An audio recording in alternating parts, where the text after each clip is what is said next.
Vivono a Cosenza da anni, ma i loro affetti sono in Ucraina. Seguono con preoccupazione quanto sta avvenendo in costante contatto telefonico. Cittadini in strada per testimoniare la loro vicinanza al popolo ucraino e ribadiscono il no fermo e convinto alla guerra. L'imprenditore del Cosentino mette a disposizione i suoi bus per andare a prendere i profughi ucraini per portarli in Calabria. La statale 106 è tra le più pericolose arterie viarie del paese, soprannominata la strada della morte. Da anni si parla di ammodernarla. È questa la volta buona? L'elevato numero di casi di positività riscontrati in questi ultimi giorni sono il risultato del miglioramento del sistema di raccolta degli antigenici. È stato beccato un corriere della droga, viaggiava con 4 kg di cocaina a bordo dell'auto, valore stimato 360.000 euro. Buonasera da Anna Franchino e ben ritrovati a questa nuova edizione in diretta del nostro telegiornale. In apertura del nostro TG parliamo della guerra in Ucraina perché abbiamo ascoltato le storie di alcuni ragazzi che vivono in Calabria da oltre 20 anni ma che in questi giorni affrontano con angoscia ciò che sta accadendo perché sotto le granate hanno lasciato gli affetti più cari. Anche l'arcivescovo di Cosenza, Monsignor Francesco Nolè, ha incontrato alcuni rappresentanti della comunità ucraina e con loro hanno pregato affinché il conflitto termini al più presto. Oля, привет. Sì, mi sente, ancora c'è linea.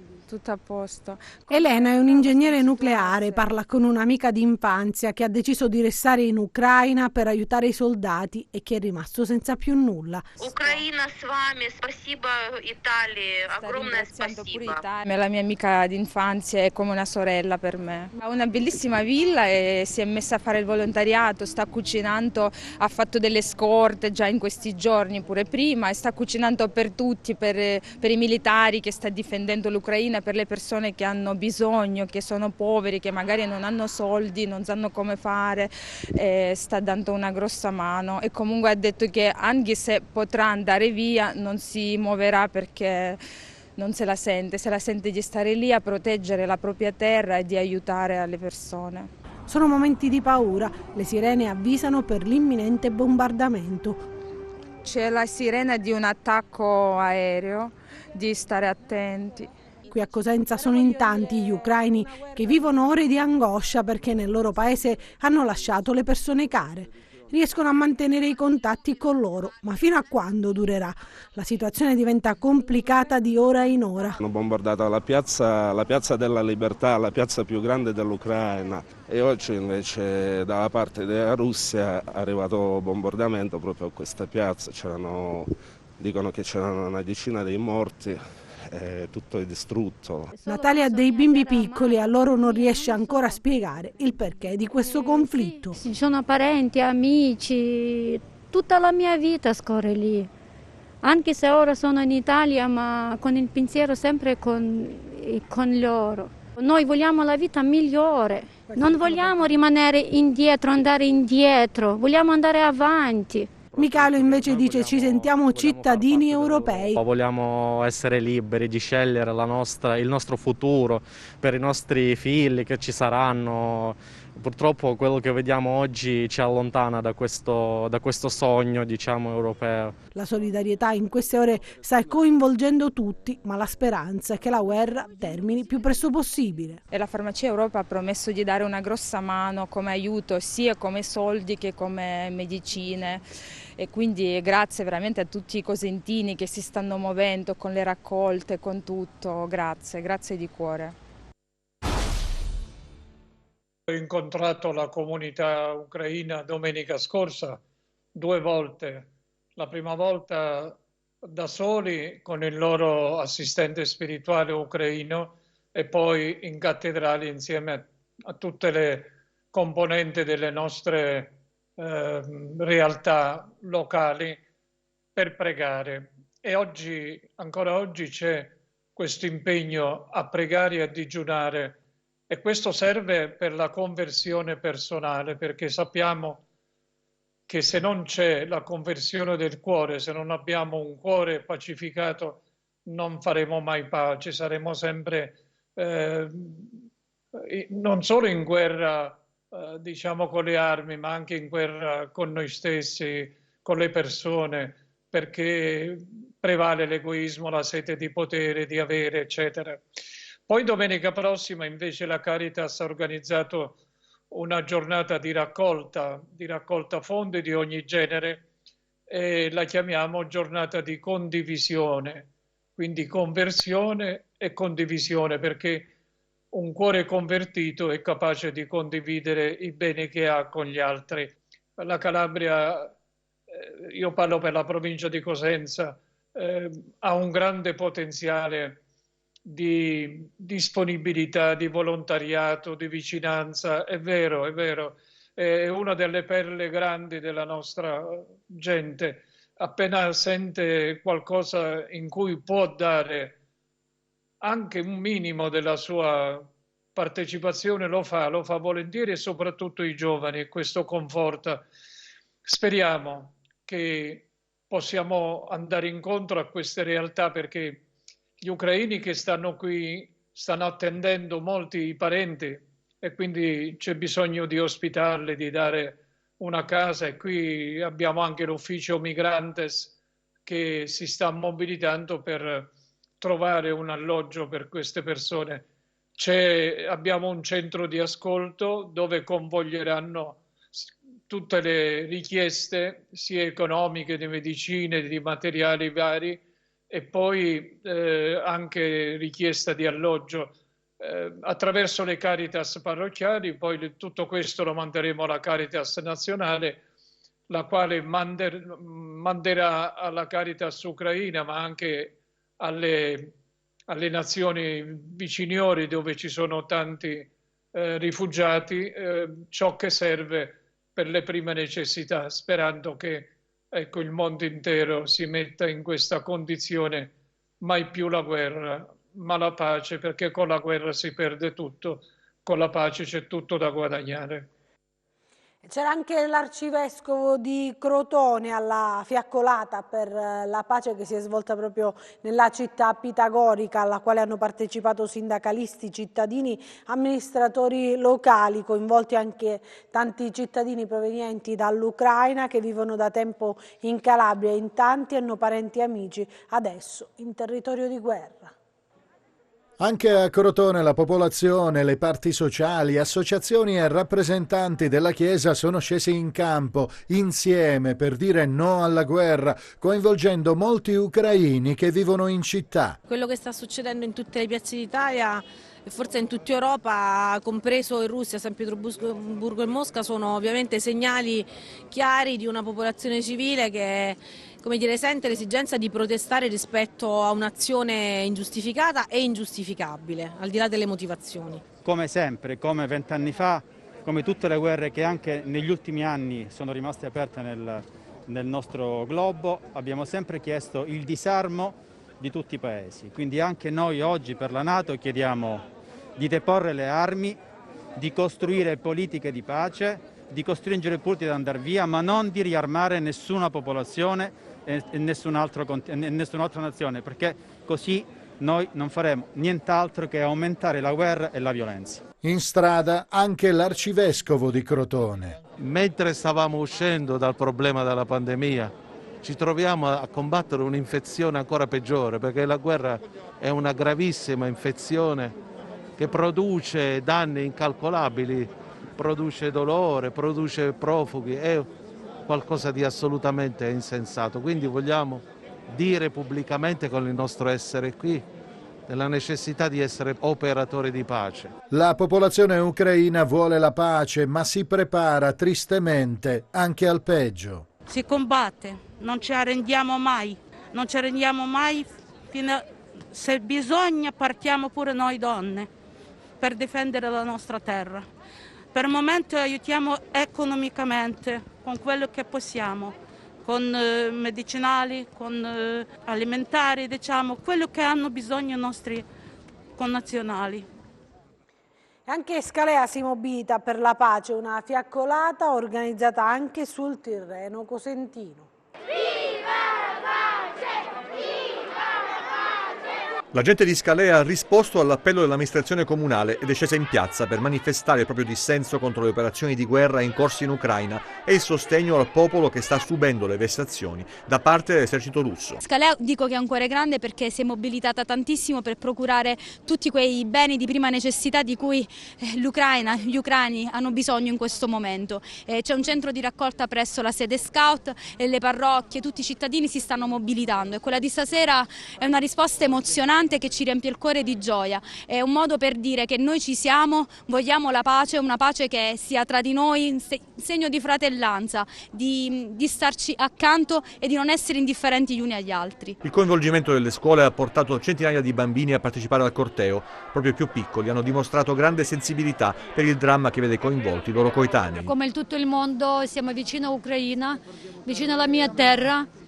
E ci chiediamo soltanto basta guerra, basta sparare, vogliamo solo la pace per tutti noi siamo qua anche per questo, per la pace in tutto il mondo. Le comunità ucraine, polacche e russe che vivono a Scalea e sul Tirreno Cosentino vivono con angoscia questi momenti critici per i propri paesi di origine e sperano in un'evoluzione positiva del conflitto. Io sto in Italia da 13 anni, lavoriamo sempre qui, ma in cuore c'è sempre nostra terra che ha regalato a noi la vita. Noi vogliamo solo vivere con pace, solo così.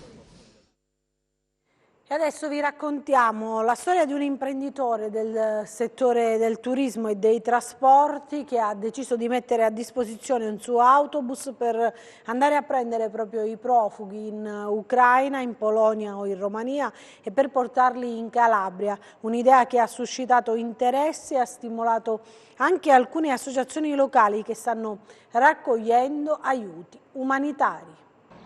Non è certo un buon momento per chi si occupa di turismo o di trasporti, ma è un buon momento per mostrare di che pasta si è fatti. È il caso di Pasquale Imperio, tour operator, che ha a disposizione anche diversi autobus e che ha deciso di mettersi in campo per dare una mano nel momento dell'emergenza ucraina. L'altro giorno, leggendo praticamente la lettera che ha inviato il comune di Mormanno all'ambasciatore ucraino in Italia, dando la disponibilità di ospitare circa 30 persone nelle strutture, delle strutture proprio in possesso dell'amministrazione comunale di Mormanno, visto la situazione e quello che vediamo per televisione, ho detto perché non dare anche io il mio contributo personale, aziendale.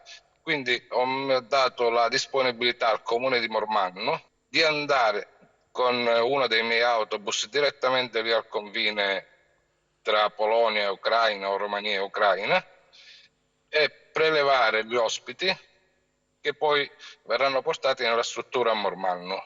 L'idea e la disponibilità di questo imprenditore hanno subito suscitato interesse e scatenato una bella corsa alla solidarietà. Sto ricevendo messaggi, una serie di messaggi, di telefonate dove la gente praticamente ha apprezzato questo mio gesto e mi chiedono varie associazioni anche se nel viaggio di andata c'è la possibilità di portare aiuti che comunque stanno raccogliendo ovunque e mi auguro che magari anche altri colleghi seguano il mio esempio, perché comunque cercare di aiutare il prossimo e vedere quei bambini e quelle famiglie soffrire. Io da padre da poco sono diventato papà, quindi posso capire ancora di più il dolore e il dramma che si sta vivendo là. Parliamo invece adesso di infrastrutture, cambiamo argomento, troppe le vittime sulla strada statale 106, la media è di 2 al mese e nei giorni scorsi il Consiglio regionale ha approvato proprio una mozione bipartisan per l'ammodernamento dell'infrastruttura viaria, servono però circa 5 miliardi di euro. Il comitato che da anni lotta per la sicurezza sulla strada non promuove però la politica. Aveva 37 anni Lorenzo Monaco, 2 giorni fa ha perso la vita sulla strada della morte. Il destino a volte è beffardo, proprio lui, come ricorda la pagina Facebook volontario dell'associazione Basta Vittime sulla 106. In quella sera tragica di fine febbraio un altro lutto sulla lunga striscia d'asfalto. Un 26enne nel Reggino si chiamava Francesco Saccà e il 2022 non è cominciato bene. Nel mese di gennaio il bilancio è stato di 5 morti. Nel 2021 le vittime sono state 22, quasi 2 al mese. La pericolosità della SS-106 è nelle lacrime di famiglie che non si sono mai rassegnate. L'ammodernamento dell'infrastruttura anima il dibattito politico. Il segnale è arrivato dal Consiglio regionale, che ha approvato unitariamente in maggioranza e opposizione una mozione con la quale impegna la Giunta regionale ad aprire un confronto con il governo. Mancano però le risorse, lo ha detto chiaro il presidente della regione Roberto Chiuto. Per completare i lavori occorrono quasi 5 miliardi di euro e l'impegno di ANAS, che ha richiamato alla collaborazione istituzionale. Chiesta anche la nomina di un commissario ad acta. Per il comitato che da anni lotta per la sicurezza della SS-106 non basta. L'esito del Consiglio lo bocciano con un laconico commento: solo parole. Parliamo adesso di coronavirus, con un focolaio Covid nell'ospedale di Crotone, coinvolti personale e pazienti. Intanto oggi cala il tasso di positività nella nostra regione.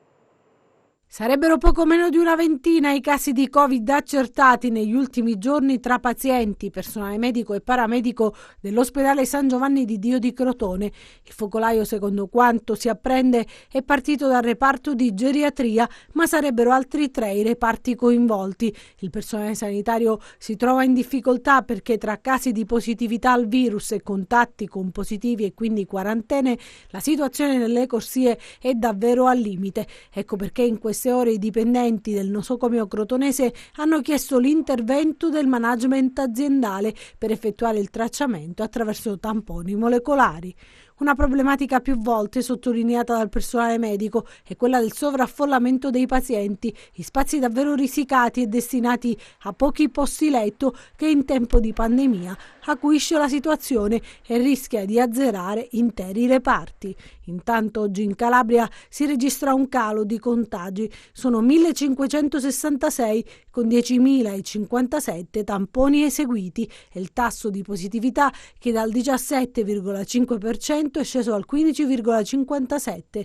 I casi di oggi sono così suddivisi: 538 a Cosenza, 53 a Catanzaro, 159 a Crotone, 36 a Vibo Valentia e 772 a Reggio Calabria, 8 altra regione o stato estero. Scendono anche i ricoveri nei reparti ordinari, -7 con 277 in totale. Stabile invece il dato relativo all'occupazione dei posti letto nelle terapie intensive, con 17. 6 decessi di oggi, che portano il totale delle vittime da inizio pandemia a 2016.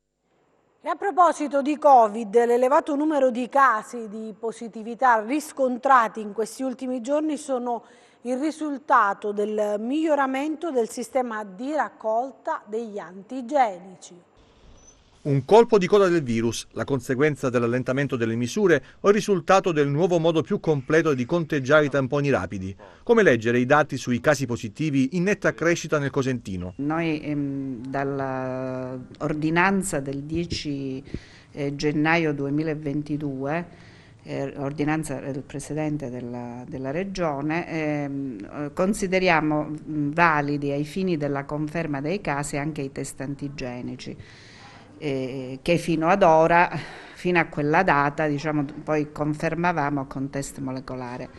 Questo ha fatto sì che molte persone ricorressero, anche per la rapidità di accesso all'esito, al test antigenico, e il flusso dei dati che è via via in fase di miglioramento, quindi l'aumento relativo è legato al fatto che i dati sono più completi. Fortunatamente i numeri riguardanti i ricoveri sono in costante calo, anche perché è molto elevata la percentuale di positivi nella fascia 0-18. Di questi di tamponi positivi, quelli che cioè le persone che finiscono positive e che finiscono in ospedale sono una piccola parte. possiamo quantizzarla in circa il 2%. Non accenna a diminuire invece il numero dei decessi, tanti nei primi 2 mesi del 2022. Chi muore di Covid in questa fase della pandemia? Purtroppo i decessi sono quelli che continuano a verificarsi anche in caso di andamento più benevolo, perché si tratta di persone che hanno contratto il virus un mese, 2 mesi prima e che poi purtroppo arrivano all'exitus per complicanze. Nei primi 2 mesi del 2022 abbiamo avuto 160 decessi. Se considera che complessivamente dall'inizio della pandemia ad oggi ne abbiamo avuto 906, quindi nello stesso periodo del 2021, nei primi 2 mesi, ne avevamo 99, quindi sicuramente registriamo questi decessi che purtroppo continuano a verificarsi e che riguardano comunque persone che hanno pluripatologie e che sono nella fascia di età superiore ai 70 anni. Ma come cambia invece adesso la pandemia negli ospedali mentre si allentano appunto le restrizioni, si programma la fine dello stato di emergenza? La Calabria, come abbiamo visto, ha i numeri in controtendenza con il resto del paese. L'allentamento delle restrizioni, non necessaria la mascherina all'aperto e il conto alla rovescia entro fine marzo, la fine dello stato di emergenza, fa abbassare la guardia in merito al Covid. La curva decresce, ma la Calabria sembra essere in controtendenza. Lo dimostrano i numeri alti dei nuovi contagi in tutta la regione e la situazione negli ospedali, quale quello di Rossano, come conferma il dottor Malomo. Questa mattina qui a Rossano abbiamo 30 pazienti in reparto, il totale dei pazienti trattati presso il presidio di Rossano sono 500. I malati attualmente hanno cambiato la fisionomia, abbiamo dei malati positivi con polmonite che sono persone non vaccinate o fragili con malattie oncologiche o altro, e più del 40% di malati positivi senza sintomi Covid, cioè che vengono ricoverati per altre patologie, per farle capire, malati ortopedici, chirurgici, quindi che devono fare un intervento e sono risultati positivi al tampone. Quindi è cambiata un po' la caratteristica dei malati Covid, che prima avevamo tutti polmoniti, adesso giriamo con un numero sempre elevato di pazienti che speriamo man mano di poter dimettere al proprio domicilio. La cronaca adesso con l'arresto a Palermo di un corriere di droga partito da Reggio Calabria. A bordo della sua auto i finanzieri hanno trovato 4 kg e 200 grammi di cocaina che, immessa sul mercato, avrebbe fruttato 360.000 euro. In viaggio dalla Calabria alla Sicilia con 4 kg e 210 grammi di cocaina, il corriere della droga partito da Reggio Calabria è stato bloccato dalla Guardia di Finanza nei pressi di Palermo. L'uomo, un trentenne, viaggiava a bordo di una Ford Focus quando i finanzieri hanno intimato l'alta e non è riuscito a nascondere la sua agitazione. Grazie ad un cane antidroga sono stati così trovati, nascosti nel cruscotto, 4 panetti di cocaina. Il nascondiglio si apriva con un'apertura meccanica. La droga, immessa sul mercato, avrebbe fruttato al dettaglio ricavi per oltre 360.000 euro. Il corriere, accusato di traffico di droga, è stato portato nel carcere Pagliarelli di Palermo. Dai controlli effettuati è emerso inoltre che percepiva il reddito di cittadinanza, beneficio che, per effetto del provvedimento cautelare, verrà immediatamente sospeso come previsto dalla legge. In pochi giorni è questo il secondo arresto di corriere della droga proveniente dalla Calabria e carichi di cocaina. L'Istituto Comprensivo Rende Commenda, diretto dalla dottoressa Rosalba Borrelli e nello specifico la scuola secondaria Pierre de Coubertin, ha accolto e seguito l'iniziativa della tecnica della scuola live. L'Italia ripudia la guerra, rilanciando appunto l'articolo 11 della Costituzione. Tutti gli studenti, dopo aver riflettuto sulla triste pagina di storia che stiamo vivendo, hanno realizzato cartelloni e bandierine paladine della pace e anche dell'Italia, guidati dai docenti. A conclusione dell'iniziativa, studenti, docenti e personale ATA hanno osservato un minuto di silenzio, sventolando le bandierine e poi lanciando in aria palloncini di 1000 colori per ricordare tutte le vittime di guerra. In piena facoltà, egregio Presidente, le scrivo la presente che spero leggerà. La cartolina qui mi dice terra a terra di andare a far la guerra quest'altro lunedì. Ma io non sono qui, egregio Presidente, per ammazzar la gente più o meno come me. Io non ce l'ho con lei, sia detto per inciso, mi sento che ho deciso e che diserterò. Ho avuto solo guai da quando sono nato, i figli che ho allevato han pianto insieme a me.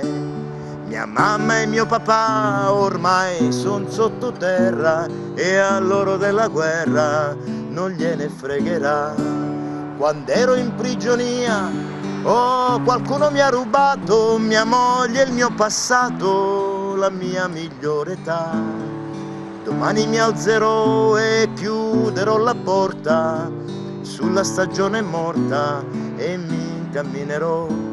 Vivrò per carità sulle strade di Spagna, di Francia e di Bretagna e a tutti griderò di non partire più e di non obbedire, per andare a morire, per non importa chi. Per cui se servirà del sangue ad ogni costo, andate a dare il vostro se vi divertirà.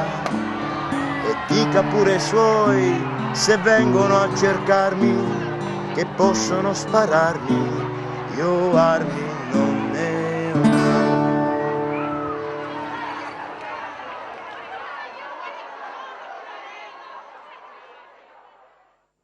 Parliamo invece adesso di calcio di Serie B, perché in questa giornata infrasettimanale vince solo la Reggina, che al Granillo fa il bis di successi battendo per 3-1 il Vicenza. Sconfitta di misura invece per il Cosenza, allo stirpe di Frosinone, che resiste fino all'80° quando è il rigore di Carpentier a decretare la vittoria per l'11 di Grosso. Il Crotone invece prova la rimonta a Pisa, ma alla fine si arrende ai toscani per 3-2.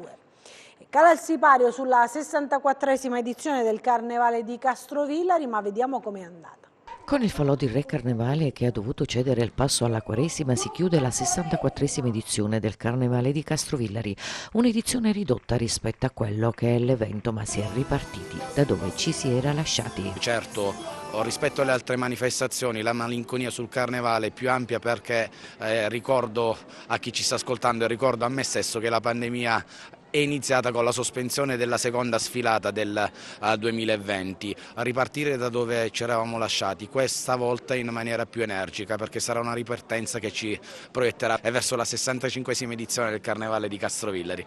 Anche se la pandemia ha impedito lo svolgimento delle celebrazioni più fastose e festose, l'anima popolare del martedì ha palpitato fortissima nella memoria, in attesa che l'anno prossimo i festeggiamenti possano tornare in tutta la loro fragorosa allegria. Il falò spero che sarà propiziatorio per quello che è il suo vero significato, che il fuoco possa bruciare tutte quelle che sono state le negatività di questi 2 anni e queste nuove notizie bruttissime, drammatiche della guerra. Questa 64esima edizione si conclude in maniera senz'altro positiva. Chiudiamo stasera con il falò di Re Carnevale, con la speranza che il 2023 ci riservi senz'altro cose migliori ed un carnevale come lo facevamo ai vecchi tempi. La serata al Castello Aragonese, che si è conclusa con un mini concerto dei Castrum Sound, ha visto la presenza tra gli altri dell'assessore Federica Tricarico. Appuntamento al prossimo anno. Vediamo invece adesso come hanno chiuso le borse.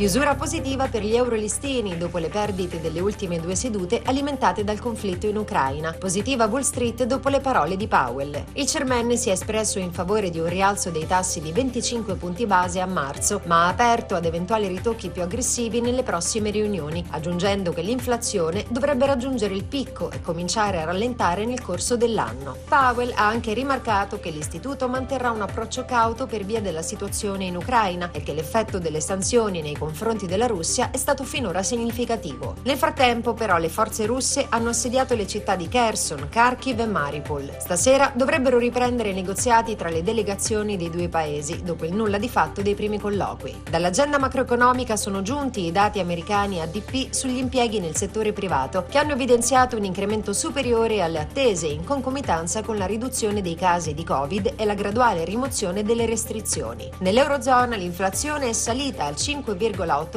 a febbraio. Così il FTSE MIB e il DAX di Francoforte archiviano gli scambi in progresso dello 0,7%, guadagni superiori per il FTSE 100 di Londra a più 1,5%, il CAC 40 di Parigi a più 1,6%, l'Ibex 35 di Madrid a più 1,8%. A Wall Street avanzano il Dow Jones, l'S&P 500 a più 1,7%, il Nasdaq a più 1,2%. Sul Forex l'euro-dollaro si attesta a 1,111, mentre il cambio tra biglietto verde e yen risale a 115,6. Corrono le quotazioni del greggio, con il Brent a più 4,4% a $109,6 e il WTI a più 3,8% a $107,4 al barile. Sull'obbligazionario lo spread BTP-Bund si amplia a 152 punti base, con il rendimento del decennale italiano all'1,55%. Tornando a Piazza Affari si distinguono Tenaris a più 4,9, Prismian a più 4,2 all'indomani dei conti e Saipem a più 3,8%. In calo invece di Asurin a meno 2,6 e le utilities Terna meno 2,4 e A2A meno 2,1. Invariata Telecom Italia prima dei risultati e delle linee guida del piano industriale. Grazie e buon proseguimento di serata. Per noi è tutto, io mi fermo qui, grazie per averci seguito e buon proseguimento con i nostri programmi, arrivederci.